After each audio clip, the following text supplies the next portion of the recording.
চারদিকে সব মুখরোচক খাবার, কিছু খাবার সেখানে গরম বা তৈরি করা হচ্ছে, যার ঘ্রাণ ছড়িয়ে পড়ছে আশপাশেও।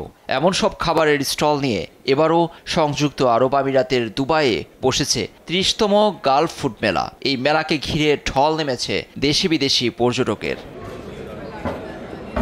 ছোট বড় স্টল নিয়ে বিশ্বের ১৩০টি দেশ দুবাই ওয়ার্ল্ড ট্রেড সেন্টারে আয়োজনে অংশ নিয়েছে। রপ্তানি উন্নয়ন ব্যুরোর আয়োজন ও বাণিজ্য মন্ত্রণালয়ের তত্ত্বাবধানে বাংলাদেশের হয়ে প্রতিনিধিত্ব করছে দেশের স্বনামধন্য ৪১টি প্রতিষ্ঠান। চমৎকার সাড়া পেয়েছি। এবছর আরও একটু এক ধাপ এগিয়ে আমরা ইনগ্রেডিয়েন্টস এবং গুণগত মানগুলোকে আরও সমৃদ্ধ করে নিয়ে এসেছি এবং এখানে প্রায় ৭টি ভ্যারাইটিস আমাদের রয়েছে। ২০১৪ সাল থেকে এই মেলায় নিয়মিত অংশগ্রহণ করে আসছে দেশের স্বনামধন্য কয়েকটি খাদ্যপণ্য প্রস্তুতকারী প্রতিষ্ঠান। ক্রেতা ও দর্শনার্থীদের পাশাপাশি নতুন পণ্য সম্পর্কে জানতে মেলায় এসেছে বিভিন্ন পরিবেশক প্রতিষ্ঠানও।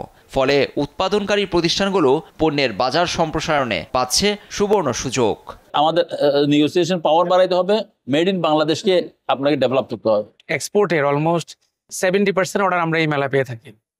এই মেলাটা আমাদের জন্য একটা অত্যন্ত সফল মেলা।